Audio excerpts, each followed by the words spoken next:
तो प्रार्थना करें।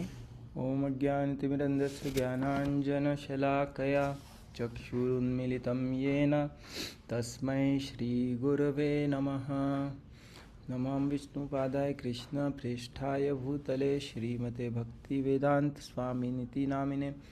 नमस्ते सारस्वती देवे गौरवाणी प्रचारिणे निर्विशेषशून्यवादी पाश्चात्यदेशतारिणे।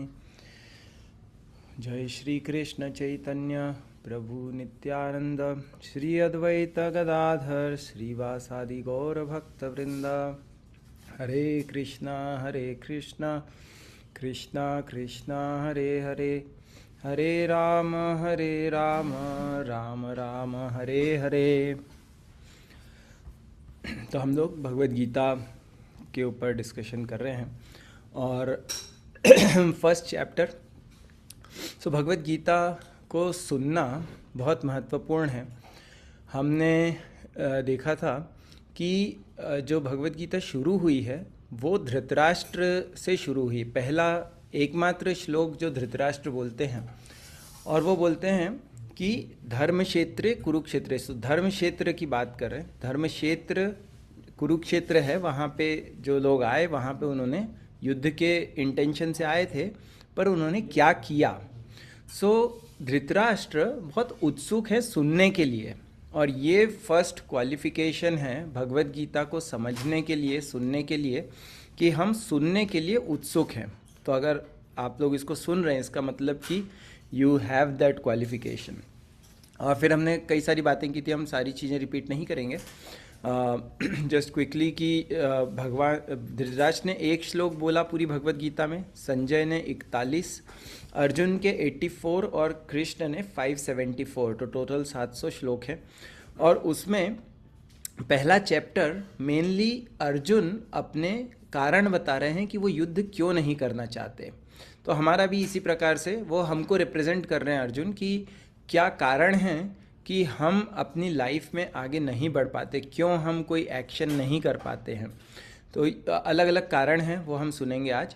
और जैसे हमारे अंदर भी क्लैरिटी नहीं होती कई बार, और ये बहुत इम्पॉर्टेंट है कि लाइफ में अगर हमको आगे बढ़ना है तो, और तेज़ी से बढ़ना है स्पेशली, तो हमको क्लैरिटी बहुत ज़रूरी है। जैसे कोहरा जब होता है तो कोहरे में हमको गाड़ी धीरे चलानी पड़ती है क्योंकि हमको दिख नहीं रहा है दूर का, तो हमको एक भय रहता है। इसी प्रकार से अगर हमको लाइफ में क्लैरिटी नहीं है कि हमको लाइफ का गोल क्या है, हम कहाँ जाना चाहते हैं, क्या करना है, जब हमको डिसीजंस बनाने होते हैं तो हमको ये नहीं क्लैरिटी होती कि कौन सा डिसीजन सही है, हम क्या करें, ऑप्शन ए चूज़ करें या ऑप्शन बी चूज़ करें, या इस प्रकार से हमेशा कुछ ना कुछ कन्फ्यूजन, डाउट ये हमारी लाइफ में बने रहते हैं। तो भगवद गीता उसी का आंसर है कि हमारे अर्जुन पहले बता रहे हैं कि किस किस प्रकार के कन्फ्यूजन्स, डाउट्स आते हैं।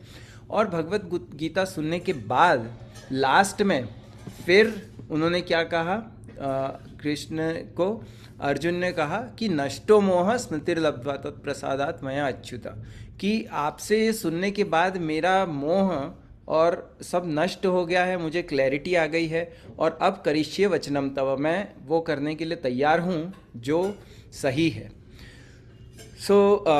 इसके अगर हम सेक्शंस देखें फर्स्ट चैप्टर में, तो हमने कुछ करीब 27 श्लोक तक लास्ट टाइम कवर किए थे। सबसे पहला प्रश्न धृतराष्ट्र संजय से पूछ रहे हैं, और उसके बाद दुर्योधन, तो संजय बताना चालू कर रहे हैं। तो संजय के पास गुरु की कृपा से दिव्य दृष्टि है, वो देख सकते हैं कि वहाँ पे युद्ध में क्या हो रहा है। तो दुर्योधन द्रोणाचार्य के पास जाते हैं और अपनी सेना के बारे में वर्णन करते हैं, पांडवों की सेना का वर्णन करते हैं, उनका कंपैरिजन करते हैं। और हम देखते हैं कि जब व्यक्ति कुछ बोलता है तो उसकी मेंटालिटी भी समझ में आती है, तो वो किस प्रकार से मैनिपुलेट कर रहे हैं भीष्म को, द्रोण को, वो किस प्रकार से अपना जो एक्सप्रेस कर रहे हैं, तो उसमें टॉन्ट कर रहे हैं गुरु को। तो हमने सुना था कि नॉन वायलेंट कम्युनिकेशन में जैसे जब हम अगर हम सीधे सीधे अपनी फीलिंग्स को एक्सप्रेस नहीं कर पा रहे, तो इसका मतलब है कि कुछ भय है हमें। तो कुछ उसको भय था दुर्योधन को, वो डायरेक्टली नहीं बोल पा रहा है, परंतु usually it's a good strategy कि हम अपनी फीलिंग्स को सही तरीके से एक्सप्रेस कर सकें। और दुर्योधन के अलावा और एक पॉइंट और इम्पोर्टेंट है, धृतराष्ट्र क्यों, धृतराष्ट्र का एग्जाम्पल भी इसलिए इम्पोर्टेंट है कि धृतराष्ट्र अटैच थे अपने आइडियाज़ से, और जब व्यक्ति अटैच्ड होता है अपने आइडियाज़ से तो वो रियलिटी नहीं देख पाता। इसलिए धृतराष्ट्र को अंधा भी कहा गया है, क्योंकि वो रियलिटी नहीं देखना चाहते थे।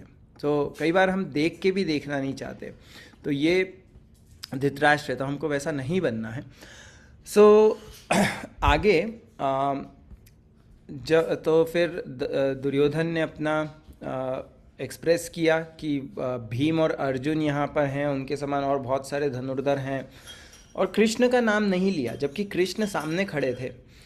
तो और परंतु उन्होंने कर्ण का नाम लिया, जबकि कर्ण उनकी उस समय वहाँ पे युद्धभूमि में नहीं थे। सो इंटरेस्टिंग चीज़ ये है कि जब हमारे माइंड में कोई होता है तो भले ही वो सामने नहीं भी हो तो हम उसके बारे में सोच रहे हैं, और अगर हमारा माइंड कहीं और है तो जो सामने खड़ा हुआ व्यक्ति है वो भी नहीं दिखता, या हम उसकी वैल्यू को नहीं समझ पाते। तो कृष्ण, उसको लगा कि इतने इम्पोर्टेंट नहीं है, इसलिए कृष्ण का नाम नहीं लिया, जबकि एक्चुअली कृष्ण के कारण ही युद्ध पूरा जो उसका एक प्रकार से चेंज हो गया, उसका जो आउटकम है।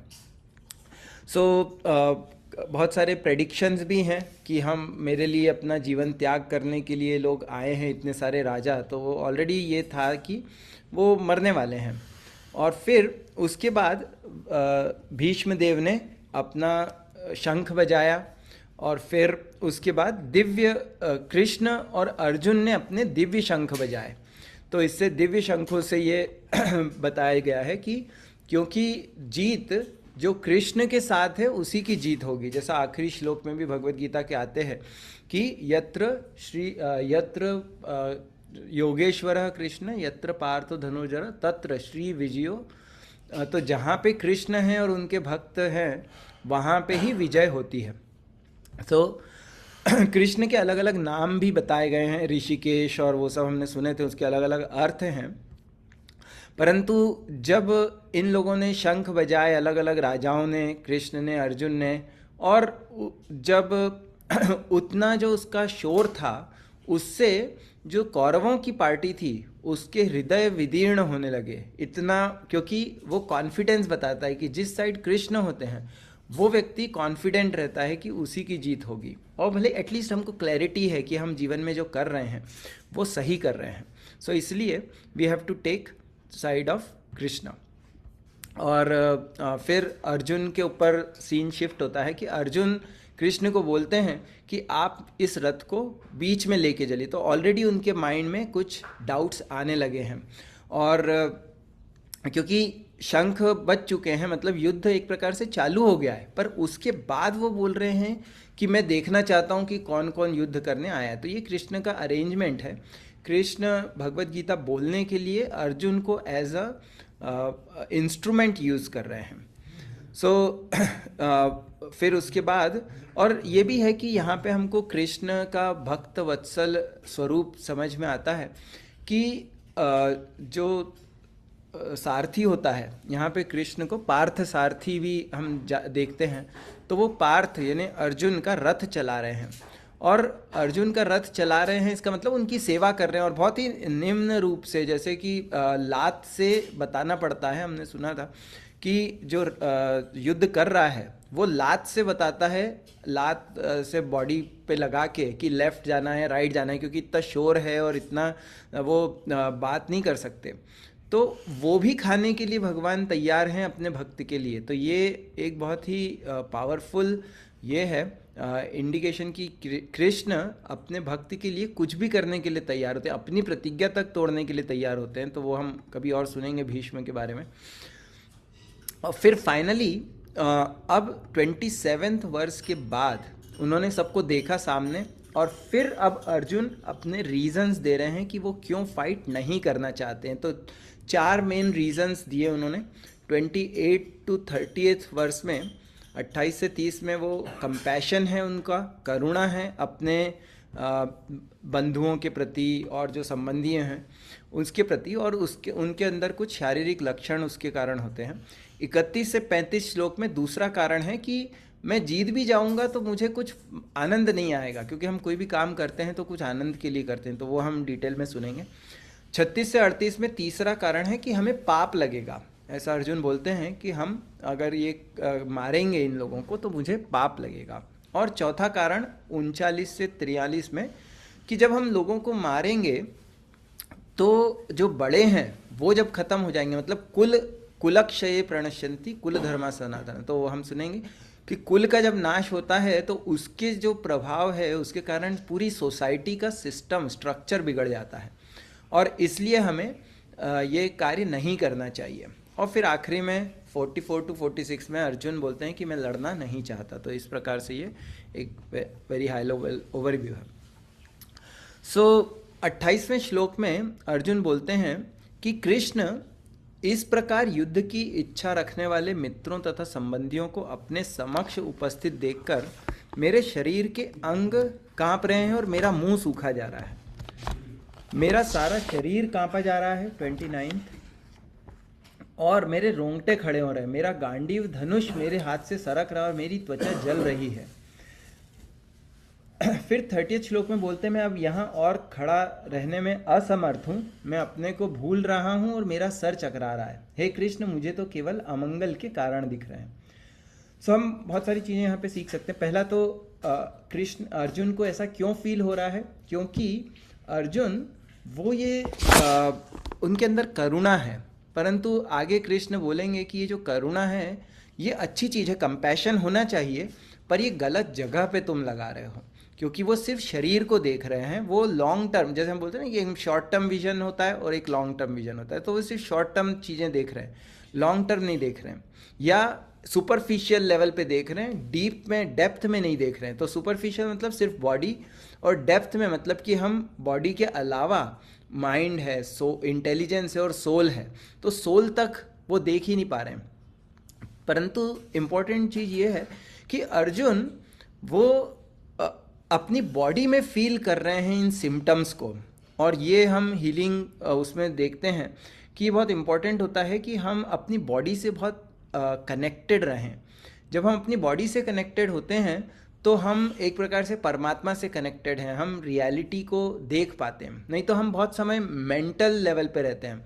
तो एक राधेश्याम प्रभु एक बार उसमें बोल रहे थे कि हमें जेंटलमैन बनना है, हमें मेंटल मैन नहीं बनना है। मतलब मेंटल मैन मतलब जो मनोरथ, या हम सिर्फ माइंड में ही हमारे बहुत सारी चीज़ें चल रही हैं और हमें कुछ क्लैरिटी नहीं है। परंतु जब व्यक्ति बॉडी से कनेक्टेड होता है तो बहुत टेंजिबली वो फील कर सकता है कि अच्छा मेरे इमोशंस क्या हैं, मैं क्या फील कर रहा हूँ। तो ये जो है बॉडी से कनेक्ट करना, ये जैसे हम यहाँ पे देख रहे हैं कि अर्जुन बहुत कनेक्टेड है। वो बोल रहे मेरा शरीर काँप रहा है, मेरे रोंगटे खड़े हो रहे हैं, मेरा हाथ मेरी त्वचा जल रही है, मैं खड़ा नहीं हो पा रहा हूँ, तो ये मुंह सूख रहा है, शरीर के अंग काँप रहे। सो this is all connected with the body. So that is first learning for us. दूसरा 30 श्लोक में अर्जुन बोलते हैं निमित्तानि च पश्यामि विपरीतानि केशव। जब हम इन वर्ड्स को अगर हम देखें तो विपरीतानि मतलब कि सब अमंगल के मुझे जो दिख रहा है, पश्यामि मतलब मैं देख रहा हूँ कि ये सब सिर्फ कारण है किस चीज़ के, कि इसके कारण misfortune, these are the causes of misfortune.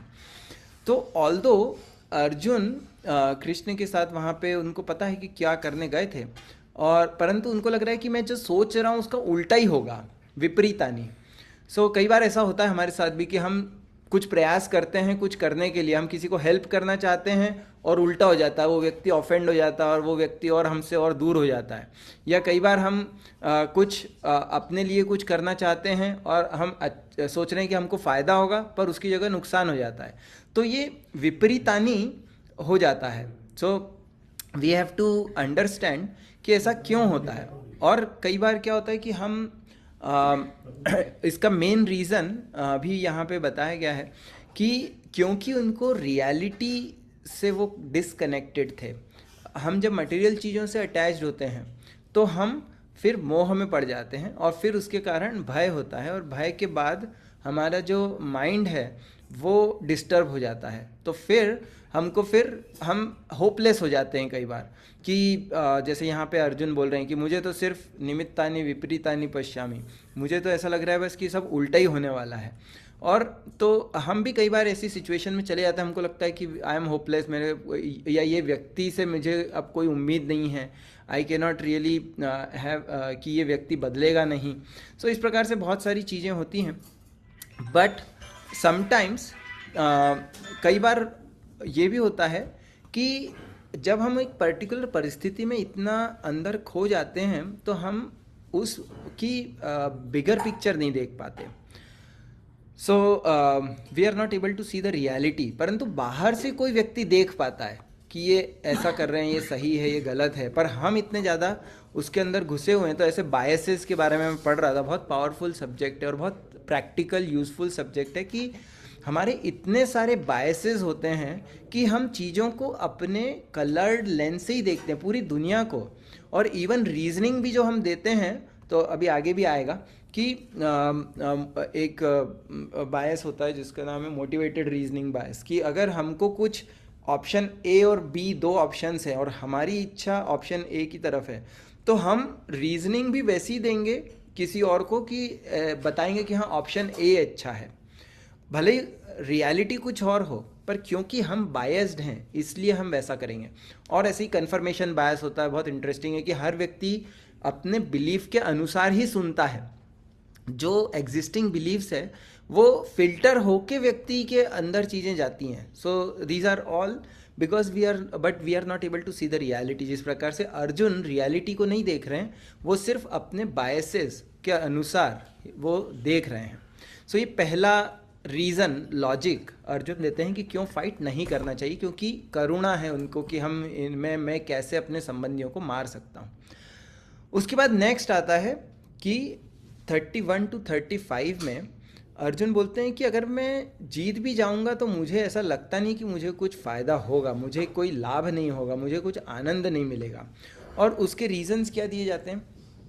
सबसे पहले तो अर्जुन बोलते हैं कि मुझे न तो अगर मैं अपने ही स्वजनों का वध कर दूं तो मुझे कोई अच्छा ही नहीं दिखती, न ही मैं उससे किसी प्रकार की विजय, राज्य या सुख की इच्छा रखता हूँ। तो जब हम इस प्रकार से बॉडीली रिलेशनशिप्स में अटैच्ड होते हैं तो हम हमारी इवन जो भौतिक खुशी है उसका कारण भी भूल जाते हैं। ऑफ कोर्स इसका मतलब नहीं कि हम जब ये बोल रहे हैं कि अटैचमेंट्स नहीं होने चाहिए, बॉडीली लेवल पे अटैचमेंट्स इम्पॉर्टेंट है, बिकॉज अटैचमेंट रिलेशनशिप्स के कारण ही हम सरवाइव कर पाते हैं। बट पॉइंट इज़ कि हमको जो अटैचमेंट होना चाहिए वो डेप्थ में होना चाहिए, मतलब सोल से, not just on the body platform. So ये इम्पॉर्टेंट है। अर्जुन बोलते हैं कि अगर मैं इन्हीं लोगों को मार दूंगा 32वें श्लोक में, तो फिर हमको क्या मज़ा मिलेगा। मतलब एक प्रकार से अर्जुन ये बोल रहे हैं कि जब हम यूजुअली हम आनंद कैसे प्राप्त करते हैं, जब हम किसी से कुछ शेयर करते हैं, जो रियल आनंद है हमको कैसे मिलता है, हम किसी को कुछ दिखाते हैं कि हाँ देखो मेरे पास ये अच्छा है, हम अपने शेयर करते हैं, we feel connected with people. वो बोल रहे जब लोग ही नहीं होंगे तो मेरे को क्या मज़ा मिलेगा। सो जो अगर मैं दिखाऊंगा किसको, अगर हमें एक तरीके से देखा जाए, जैसे सोशल मीडिया में आजकल मोस्टली लोग क्या करते हैं, दिखाते हैं, सिर्फ दिखावा है कि भाई ये ऐसा, मैंने ये किया, मैंने वो किया, बट रियलिटी में कोई भी खुश नहीं है। सो हम दूसरों को दिखा के हमको लगता है कि हाँ मेरी वैल्यू है और मैं इम्पॉर्टेंट हूँ और उससे ही हमको आनंद मिलता है, पर अब दूसरे लोग ही नहीं रहेंगे तो मैं दिखाऊंगा किसको। सो this is one reasoning Arjun is giving.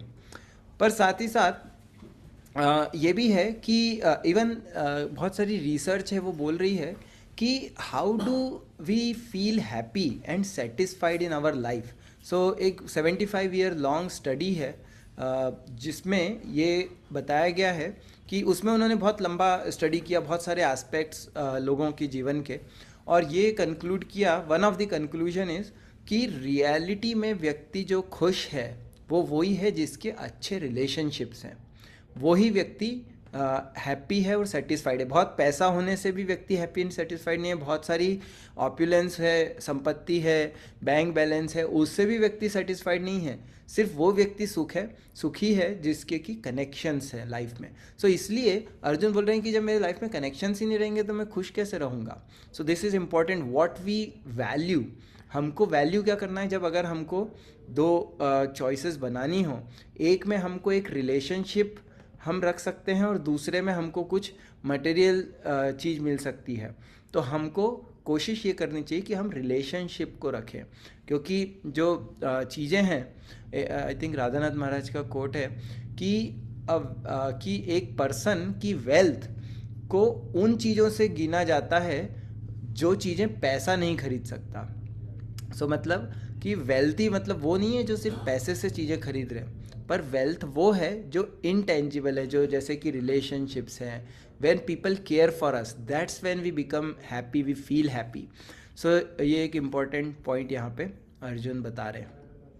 और अर्जुन कृष्ण को जनार्दन के रूप में बोल रहे हैं कि अगर मुझे ये तीनों ही लोक अगर मिल जाएं, 35 श्लोक में बोलते हैं कि अगर तीनों लोग मिल जाएं तो भी मैं उनको नहीं मारना चाहता, भले ही इनको मारकर हमें कौन सी प्रसन्नता मिलेगी। और जनार्दन इसलिए कह रहे हैं क्योंकि अगर कृष्ण जन अर्दन, तो उसका अर्थ है कि कृष्ण वो तो यहाँ पे धरती पे आई हैं अधर्म का नाश करने के लिए, तो वो बोल रहे हैं कि कृष्ण आप क्यों नहीं मार देते, मुझसे आप बोल रहे हो कि मैं फाइट करके मारूं, तो आप मार दो, ताकि क्योंकि कृष्ण तो भगवान है, उनको तो कोई पाप वगैरह लगेगा नहीं, तो फिर इसलिए आप मार सकते हैं।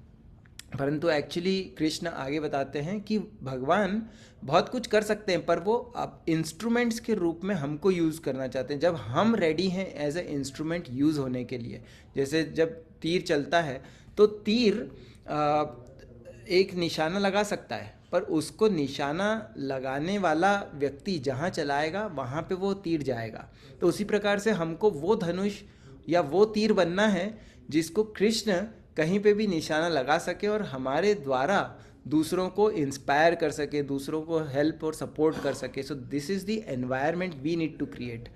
सो दिस इज़ 31 to 35 कि भगवान अर्जुन बोल रहे हैं कि मुझे कोई आनंद नहीं दिखता अगर मैं जीत भी जाऊंगा तो। उसके बाद थर्ड रीज़न दे रहे हैं 36 to 38 में, फियर ऑफ सिंफुल रिएक्शंस, कि अगर मैं फाइट करूंगा तो रिएक्शंस लगेंगे।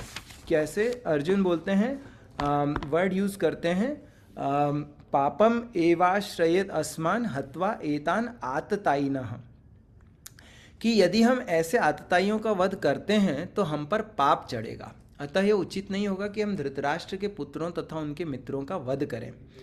हे लक्ष्मीपति कृष्ण, इससे हमें क्या लाभ होगा और अपने ही कुटुंबियों को मारकर हम किस प्रकार सुखी हो सकते हैं। तो ये अब बता रहे हैं कि हमको पाप लगेगा अगर हम, तो ये जो आतताई हैं, ये अर्थशास्त्र में बताए गए हैं कि 6 प्रकार के आतताई होते हैं जो दूसरों को परेशान करते हैं, जिनकी क्योंकि चेतना का लेवल लो है, तो वो ये नहीं सोचते हैं कि हम कैसे अच्छे काम करें, हम कैसे दूसरों को हेल्प करें, सपोर्ट करें। वो ये देखते हैं कि मैं खुश रहूं, भले ही उसके लिए दूसरों को एक्सप्लॉइट करना पड़े, दूसरों को मुझे वो करना पड़े। सो 1 सेकेंड।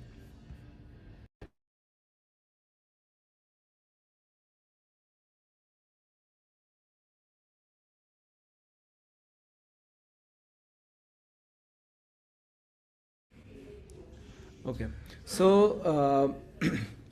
6 प्रकार के आतताई कौन है? One who gives poison to others, one who sets fire to someone else's house, जो दूसरों को शस्त्र से आक्रमण करता है, दूसरों का पैसा ले लेता है धोखे से या छीन लेता है, जो किसी दूसरे की संपत्ति को हथिया लेता है या किसी अन्य की स्त्री को किडनैप कर लेता है। तो ये इन लोगों को आतताई बताया गया। और एक्चुअली देखा जाए तो दुर्योधन और कौरवों ने इस सभी प्रकार के कार्य किए। उन्होंने विष देने की कोशिश करी, उनका घर जलाया, उनको मारने का प्रयास किया, चोरी, मतलब हर प्रकार से जो छल के द्वारा उनको प्रताड़ना दी। तो ऐसे लोगों को मारने में कोई पाप नहीं लगता मनुस्मृति के अनुसार 8.350। परंतु अर्जुन बोल रहे हैं कि अर्थशास्त्र तो ये बोलते हैं कि आतताइयों को मारने में पाप नहीं लगता, पर अर्थशास्त्र के ऊपर धर्मशास्त्र होते हैं। सो ये इम्पोर्टेंट है समझना कि कई बार शास्त्रों में भी ग्रेडेशंस हैं।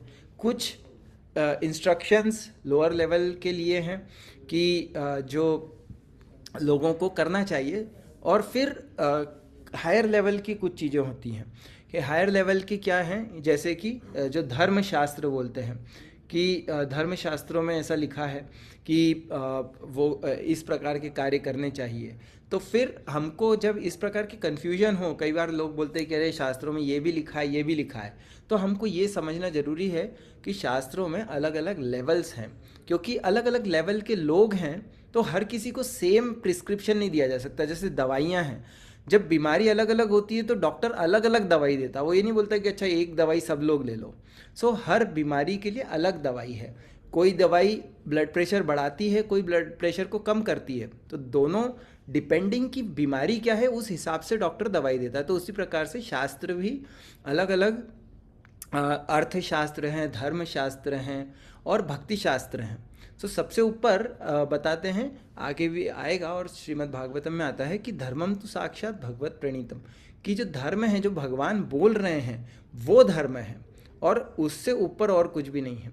सो ये जो इस प्रकार, तो अर्जुन एटलीस्ट ये लॉजिक दे रहे हैं कि हम इनको, वैसे तो कहा जाता है कि आतताइयों को मारने से कोई पाप नहीं लगेगा, पर हम तो थोड़े इंटेलिजेंट लोग हैं, हम तो सोच सकते हैं कि नहीं, हमें किसी को भी क्यों मारें हम। तो अगर हम किसी को बिना किसी रीज़न के मारते हैं तो हमको कुछ ना कुछ उसका रिएक्शन मिलेगा, तो क्यों हम मारे उनको। ऑफ कोर्स कृष्ण क्यों कौरवों को खत्म करना चाहते थे या अर्जुन, क्योंकि वो अधर्म का साइड था। कौरव वो अधर्म को रिप्रेजेंट कर रहे हैं कि इसलिए उनको खत्म करना जरूरी था ताकि लोग सुख से रह सकें। सो बट अर्जुन का ये लॉजिक है कि हमें पाप लगेगा। और वो बोलते हैं 37-38 में अर्जुन कि हे जनार्दन, यद्यपि लोभ से अभिभूत चित्त वाले ये लोग अपने परिवार को मारने या अपने मित्रों से द्रोह करने में कोई दोष नहीं देखते, किंतु हम लोग जो परिवार के विनष्ट करने में अपराध देख सकते हैं, ऐसे पाप कर्मों में क्यों प्रवृत्त हों। तो अर्जुन बोल रहे हैं कि वो नहीं देख पा रहे हैं कि वो हमको परेशान कर रहे हैं या हमको चीट कर रहे हैं। तो चीटिंग अपने मित्र को, मित्र द्रोह कहा जाता है, मित्र दोहित पातकम। सो वो लोग नहीं देख पा रहे, but this is actually very sinful. अभी हम श्रीमद् भागवतम में पढ़ रहे थे तो कई सारे नरकों का डिस्क्रिप्शन था। तो जब हम किसी को चीट करते हैं तो उसके लिए भी अलग अलग रिएक्शंस हैं, अलग अलग हमको पनिशमेंट्स हैं, ताकि this is like a fair system of कर्म, कि जैसा हम बोलते हैं ना, जैसा करेंगे वैसा भरेंगे, जैसा हमको कर्म करेंगे वैसा फल मिलेगा। तो वो लोग तो नहीं देख सकते, तभी वो लोग इस प्रकार के कार्य कर रहे हैं, परंतु हम लोग तो देख सकते हैं, तो हमें तो नहीं कम से कम लोगों को मारना चाहिए। तो ऐसा होता है कई बार कि हम जब डिसीजंस बनाते हैं तो हम ये सोचते हैं कि अच्छा, अगर सामने वाले की लेवल ऑफ कॉन्शियसनेस नीचे है और मैं भी उसी लेवल पे आके अगर काम करूं तो फिर हम दोनों में डिफरेंस ही क्या रह गया। सो एटलीस्ट मैं तो अपनी कॉन्शियसनेस को ऊपर रखूं, भले ही सामने वाला एक लोअर लेवल ऑफ कॉन्शियसनेस में है, तो मैं नीचे जाने के बजाय मैं हायर लेवल ऑफ कॉन्शियसनेस से कैसे सॉल्यूशन लेके आऊं, ये इम्पॉर्टेंट चीज़ यहाँ पे अर्जुन बोल रहे हैं कि वो नहीं देख पा रहे कि क्या पाप है क्या नहीं है, पर हम तो देख सकते हैं, तो हम क्यों ऐसे पाप कर्म करें। और फिर यहाँ से फिर एक सेक्शन दूसरा चालू होता है, जब 39-43 उसमें अर्जुन बोलते हैं कुलक्षय, 37 में बोलते हैं कुलक्षय कृतम दोषम। सो कुलक्षय मतलब कि परिवार को विनष्ट करने में दोष ये लोग नहीं देख पा रहे, पर हम तो देख सकते हैं। तो फिर अब ये पूरा सेक्शन है 39-43, इसमें बताते हैं कि जब पारिवारिक व्यवस्था ये जब ख़त्म हो जाती है तो उसके क्या कॉन्सिक्वेंसेस होते हैं। ये दिस इज़ वेरी इंपॉर्टेंट। और इवन अभी western civilisation is also understanding कि जो पारिवारिक व्यवस्था है, सामाजिक व्यवस्था, ये कितनी इम्पोर्टेंट है, और जब वो सही नहीं चलती है तो हर व्यक्ति के इंडिविजुअल उस पर भी बहुत इम्पैक्ट होता है, इंडिविजुअल ग्रोथ पे, इंडिविजुअल होलसम लिविंग पे। तो अर्जुन बोल रहे हैं अब आगे 39 to 43 में, this are very beautiful verses, पर हमारे पास we are trying to have an overview, तो हम एक एक वर्स की बहुत डिटेल में नहीं जा रहे, बट कुलक्षय प्रणश्यन्ति कुल धर्म सनातना धर्मे नष्टे कुलम कृष्णम अधर्मो अभिभवति उता। अर्जुन बोल रहे हैं कि जब कुल का नाश हो जाता है तो सनातन कुल परंपरा नष्ट हो जाती है, और इस तरह शेष कुल भी अधर्म में प्रवृत्त हो जाता है। और 40th वर्ष में अर्जुन बोलते हैं अधर्म अभिभवात् कृष्ण प्रदुष्यन्ति कुलस्त्रियः स्त्रीषु दुष्टासु वार्ष्णे जायते वर्ण संकरः, कि जब कुल में अधर्म प्रमुख हो जाता है तो कुल की स्त्रियां दूषित हो जाती हैं, और जब स्त्रियों के पतन से वृष्णिवंशी अवांछित संतानें उत्पन्न होती हैं।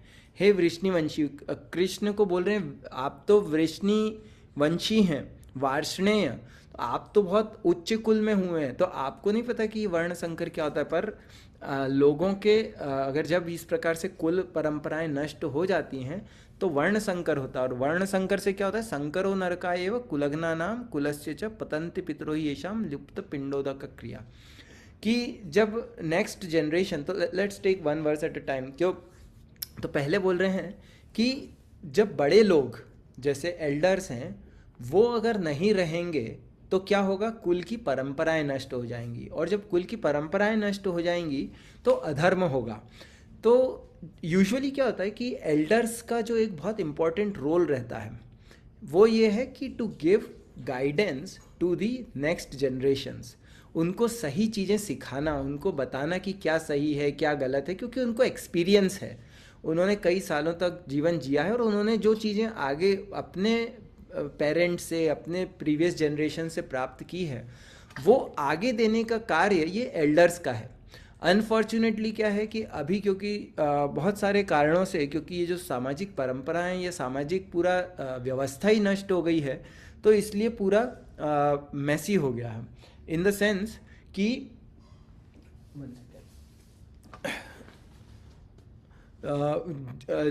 लोगों के पास कोई गाइडेंस नहीं है कि क्या करना है, क्या सही काम है क्या नहीं है। लोगों को अपनी इंडिविजुअलिटी पे ज़्यादा वो है कि हम अपने हिसाब से कार्य करेंगे, पर जब व्यक्ति अपने हिसाब से कार्य करता है तो ज़रूरी नहीं कि वो सही काम करे। और वेस्टर्न सिविलाइजेशन इस चीज़ को अब रियलाइज़ कर रहा है। इवन डॉक्टर गबोर माते बोलते हैं कि ये जो रीज़न है वेस्टर्न सिविलाइजेशन एक प्रकार से फेल हो रहा है, क्योंकि मेंटल इश्यूज बढ़ रहे हैं, वहाँ पे कोई सपोर्ट सिस्टम्स नहीं है। उसका कारण मेनली ये है कि लोग सिर्फ फाइनेंशियली देखते हैं कि एल्डर लोग जो हैं वो क्योंकि फाइनेंशियली कंट्रीब्यूट नहीं कर रहे हैं तो उनकी वैल्यू नहीं है। बट ये this is coming from research and this is coming from doctor Gabor Mate, is a very good thinker. So वो ये बता रहे हैं कि actually we all have value. हम जब दूसरों को वैल्यू नहीं देते क्योंकि उस व्यक्ति का जो भी फाइनेंशियल कंट्रीब्यूशन क्या है, तो फिर हम एक प्रकार से उनको रिस्पेक्ट नहीं करते एल्डर्स को, और फिर उसके कारण जो ये सोसाइटी का स्ट्रक्चर है वो ख़राब हो जाता है। और फिर जब प्रॉपर गाइडेंस नहीं होता कि जो एल्डर्स का काम है, तो फिर क्या होता है, उसके कारण जब कुल में अधर्म प्रवृत्त हो जाता है, लोग जो भी है अधर्म के कार्य करते हैं, उन्हें पता ही नहीं है कि सही क्या है। हमारी life style, even just normal practical चीज़ों को भी करने के लिए गाइडेंस चाहिए कि हमें खाना किस समय पे खाना है। Even that is there are right times and there are not so right times, क्योंकि जब हमारा जैसे सर्केडियन रिदम के अनुसार अगर हम खाना सूर्यास्त के पहले खाते हैं तो this is good for our digestion. Even science भी बोल रहा है ये चीज़। परंतु अब क्या है, पहले के समय में अगर हम देखें जो प्रीवियस जनरेशन्स थी वो खाना पहले खा देती थी, सुबह जल्दी, दोपहर में और शाम को सूर्यास्त के पहले। तो हम हो सकता है कि हमने उस सबको माइथोलॉजी और ये सब बोल के और नकार दिया, बट अब साइंस भी बोल रहा है कि that was the right system, क्योंकि जब हम लेट खाना खाते हैं तो डाइजेस्ट नहीं होता प्रॉपर, फिर हमारी नींद प्रॉपर नहीं होती है, नींद प्रॉपर नहीं होती तो अगला दिन भी खराब होता है. सो ये सब क्यों हो रहा है? क्योंकि जो विजडम है जो एल्डर्स से आता है वो ख़त्म हो रहा है. और फिर लोग और भी, ये तो बहुत बेसिक एग्जाम्पल था, फिर अधर्म के कार्यों में लोग लग जाते हैं. और जब कुल में अधर्म प्रमुख हो जाता है तो कुल की स्त्रियां दूषित हो जाती हैं. सो दिस इज इम्पॉर्टेंट कि जो एल्डर्स का काम था was to also protect the women. ये एक इम्पॉर्टेंट एस्पेक्ट है कल्चर का कि women should be given respect and protection, not for exploitation. अभी जो पूरा संस्कृति है वो ये है कि वुमेन को कैसे एक्सप्लॉइट किया जाए, परंतु एक्चुअली जो हमारा सनातन धर्म है वो सिखाता है कि वुमेन को कैसे रिस्पेक्ट किया जाए, उनको कैसे प्रोटेक्शन दिया जाए भले ही कोई भी स्थिति हो. सो दैट इज़ वो फिर लॉस्ट हो जाता है.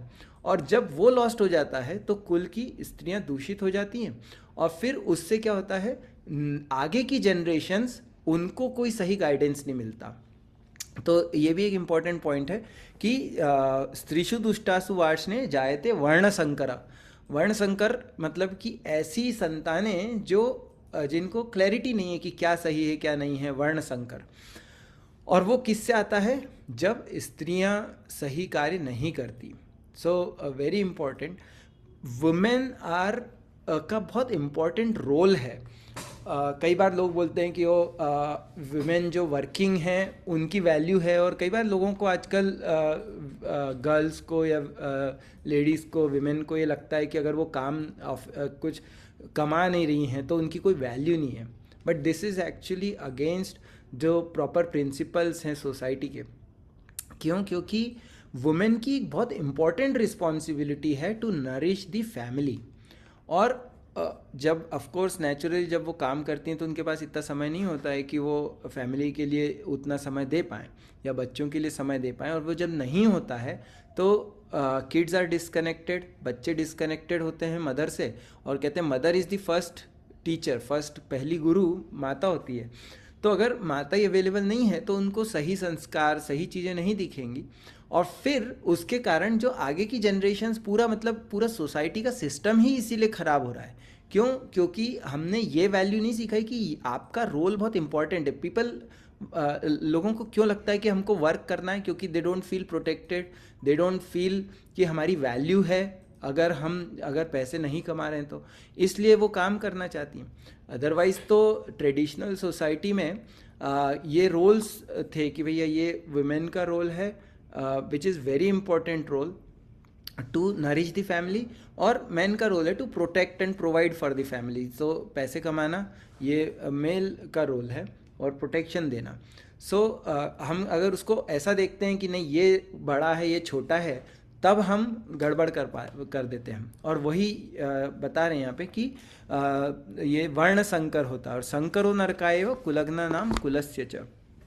जब इस प्रकार की वर्ण संकर होता है तो परिवार की और पारिवारिक परंपरा को विनष्ट करने के लिए नारकीय जीवन उत्पन्न होता है. क्योंकि ये जो लुप्त पिंडोदक क्रिया, जो पिंड दान और इस प्रकार की जो क्रियाएं हैं वो खत्म हो जाती, क्योंकि कोई सही गाइडेंस नहीं है, लोगों ने अपना छोड़ दिया चीज़ों को. तो फिर जो भी कुल परंपरा को विनष्ट करने वाले को, ऐसे को अर्जुन बोल रहे हैं 42वें वर्ष में कि जो इस प्रकार से कुल की परंपराओं को कुलक्षय करता है, जिसके कारण कुल परंपराएं नष्ट होती हैं, स्त्रियों को वो होता है स्त्रीषु दुष्टासु वार्ष्णे. और फिर उसके बाद जायते वर्ण संकर के कारण अधर्म बढ़ता है. तो ऐसे व्यक्ति जो इस चीज़ को कर रहे हैं वो, उनको क्या होता है, वो फिर उसके बाद दुष्कर्म होते हैं. और सामुदायिक योजनाएं, मतलब जो ऐसी चीज़ें, जो यहाँ पे हिंदी में लिखा हुआ है कि सामुदायिक योजनाएं तथा पारिवारिक कल्याण कार्य विनष्ट हो जाते हैं. तो इवन जो सोसाइटी है इन जनरल, सोसाइटी का पूरा जो सिस्टम है वो गड़बड़ा जाता है. और जब सोसाइटी का सिस्टम गड़बड़ा जाता है तो नेचुरली फिर कोई भी खुश नहीं रह सकता. और जब कोई भी खुश नहीं है तो ऐसा करने वाला जिसने स्टार्ट किया वो डेफिनेटली वो रिस्पॉन्सिबल है, तो वो ऐसे लोग फिर नर्क की तरफ जाते हैं, ऐसा मैंने सुना है। सो अर्जुन ये वर्ड यूज़ कर रहे हैं 43 में, भवती इति अनुशुश्रुमा। तो अनुशुश्रुमा बहुत इंपॉर्टेंट वर्ड्स है कि हम जो गुरु परंपरा से सुनते हैं वो सही ज्ञान है। जो हम इधर उधर से लेते हैं, जरूरी नहीं कि सही, आजकल व्हाट्सएप पे इतना ज्ञान आता है पर हम आँख मूंद करके उस पर विश्वास कर लेते हैं, बट एक्चुअली हमें नहीं पता कि वो सही है कि नहीं है। और इवन एक्चुअली अभी मैं सोच रहा था एक दिन, या शायद मैंने कहीं पढ़ा था, बट इट्स वेरी इंपॉर्टेंट कि जो हम नॉलेज ले रहे हैं उसका सोर्स हमें पता होना चाहिए और सोर्स रिलायबल होना चाहिए। परंतु जैसे बुक्स होती हैं, तो बुक्स को प्रिंट करने में, पब्लिश करने में एफर्ट लगता है, और हम कोई भी बुक लेते हैं तो उसके ऑथर को समझ के, और फिर जब बुक लेके बुक पढ़ते हैं तो हमको पता है कि हम किसकी बुक पढ़ रहे हैं और हम उस ज्ञान पे रिलाई कर सकते हैं। परंतु आजकल जो हम सोशल मीडिया की बात करें तो कंटेंट क्रिएशन बहुत इजी हो गया है। कंटेंट मतलब कोई भी कुछ भी बना सकता है, कितना मतलब अब तो एआई वगैरह के कारण कंटेंट क्रिएशन भी ऑटोमेटेड हो गया।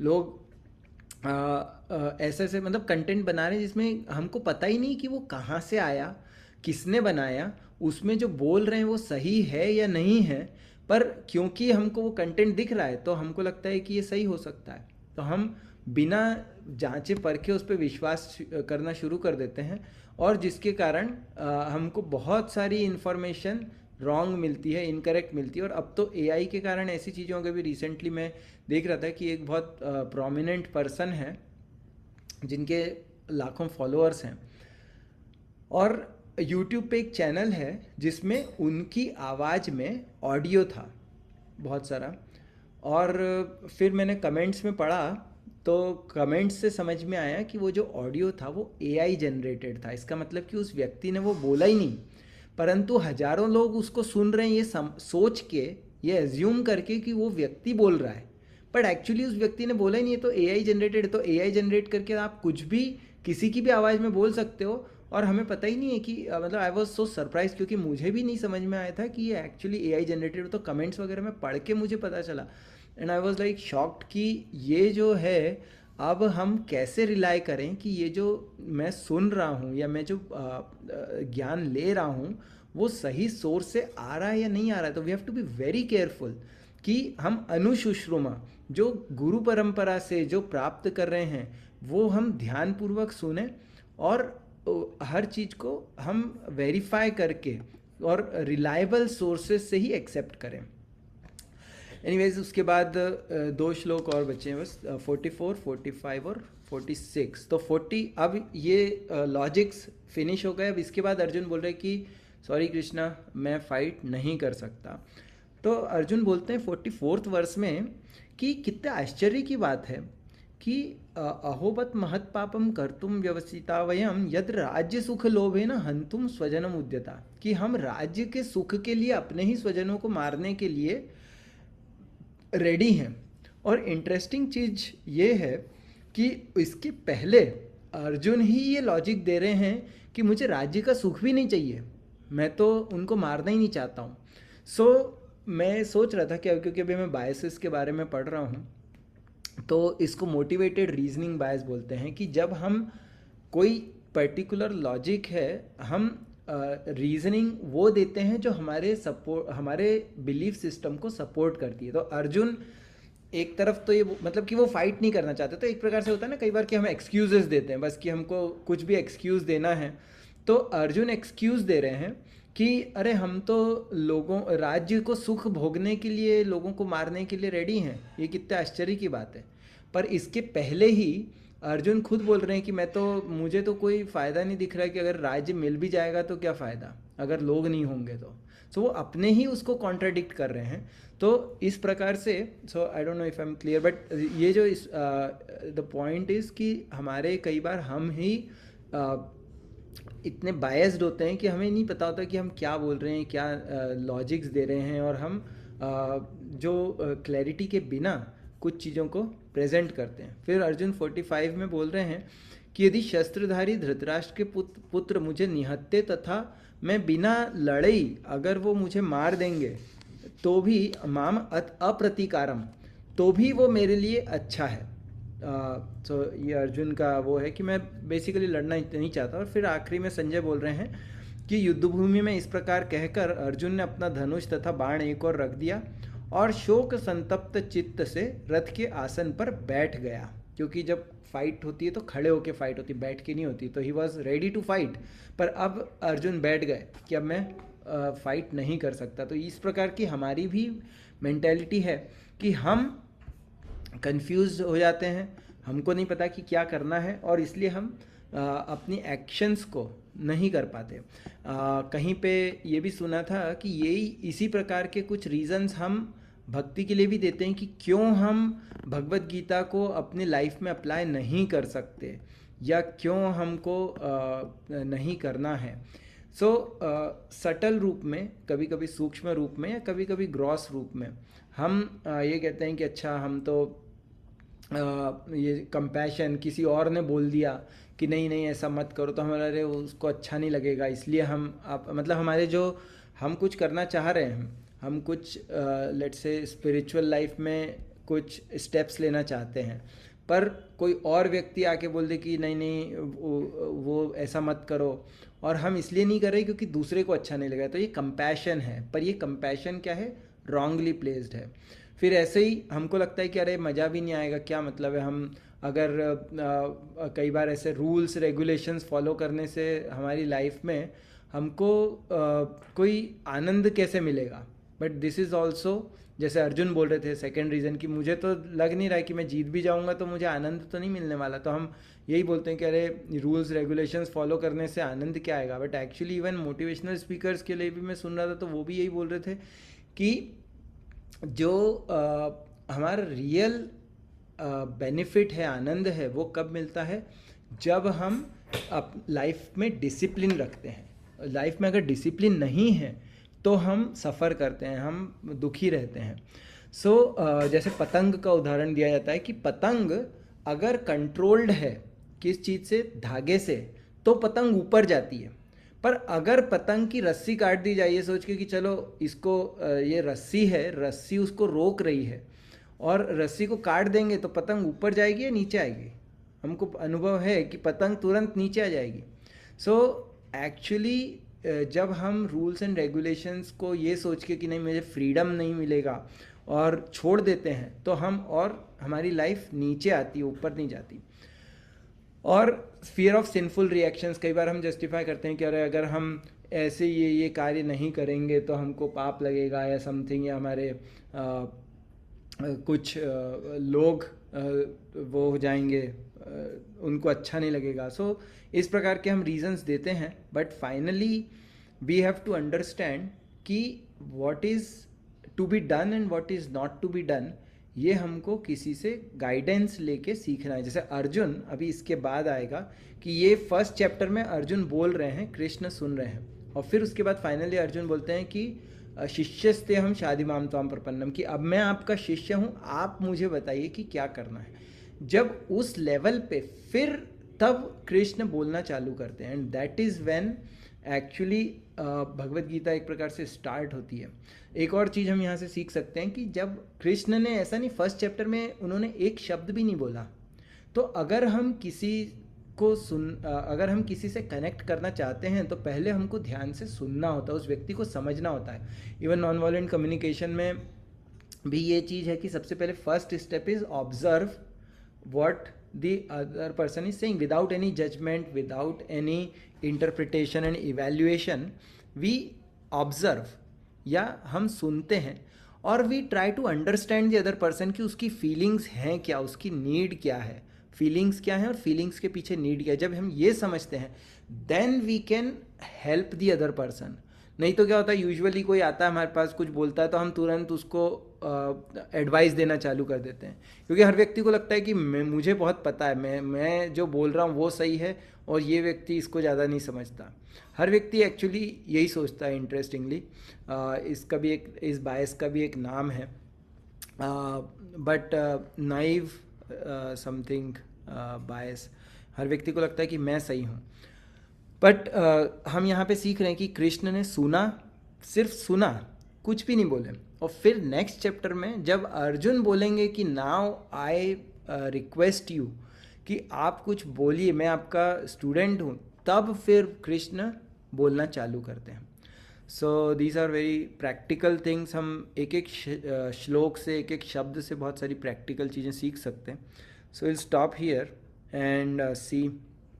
इसके बाद second chapter we will start next time, where तो उसके बारे में हम नेक्स्ट टाइम बात करेंगे।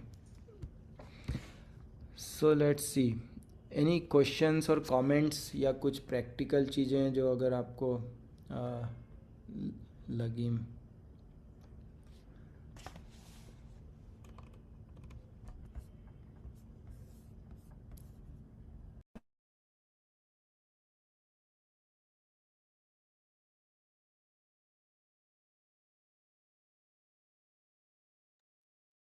सो एक कमेंट है about real women empowerment. And actually देखा जाए तो शास्त्र में, स्पेशली भगवत गीता में 11th चैप्टर में भी आता है, सॉरी 10th चैप्टर में भगवान बोलते हैं 7 क्वालिटीज़ बताते हैं वुमेन की, जो I really like that section. तो भगवान बोलते हैं कि कीर्ति, श्री, वाक् च नारीणाम, स्मृति, मेधा, धृति, क्षमा, ये 7 क्वालिटीज़ हैं। एंड दीज क्वालिटीज़ जब ये वुमेन में होती हैं तो that is the women empowerment. लोगों को लगता है कि अगर उनको वर्क करने की वो दिया जाए तो ही वो इक्वल हैं, but it can be a little sensitive topic. So it's not कि उनको वर्क नहीं करना चाहिए वुमेन को, but real women empowerment is when women are doing what they are built to do, to which is more important than what actually men are doing। कि जो या बोल सकते हैं कि दोनों का बराबर रोल है टू मेंटेन दी सोसाइटी की।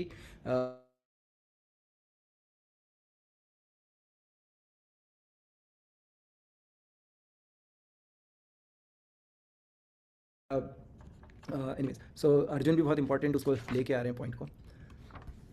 So let's see if any questions, any comments. Hare Hare Krishna Krishna Prabhu Prabhu ji. Ji. Yes, Hare Krishna. तो आपने बहुत अच्छा बताया आज ये वुमेन एम्पावरमेंट के बारे में। मतलब वाकई में जो वुमेन एक्चुअली प्रोटेक्टेड है, जो पहले के टाइम पे जो वुमेन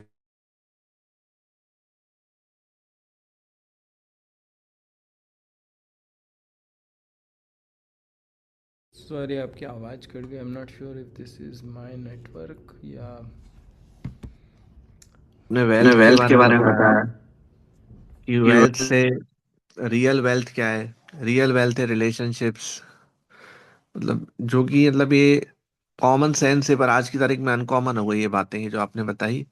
बहुत अच्छा लगा सुन के। थैंक थैंक यू यू प्रभु, प्रभु, आपने आपने एफर्ट एफर्ट के के लिए। लिए। Thank you.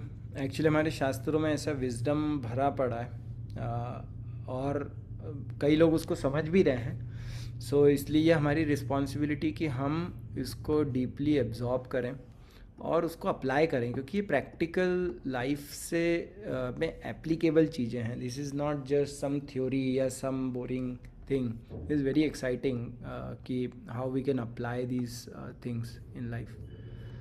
So thank you for sharing. Anyone, any question or comment?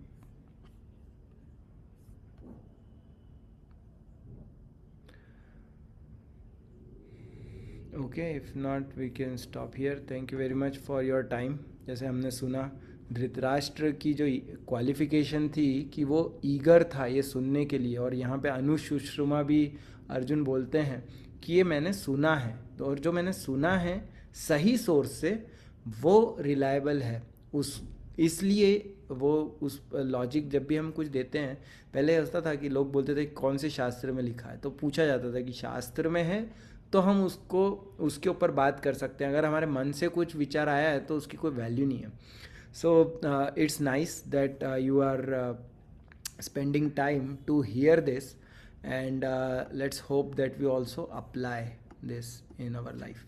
So thank you very much. We'll see you next week with second chapter. Hare Krishna.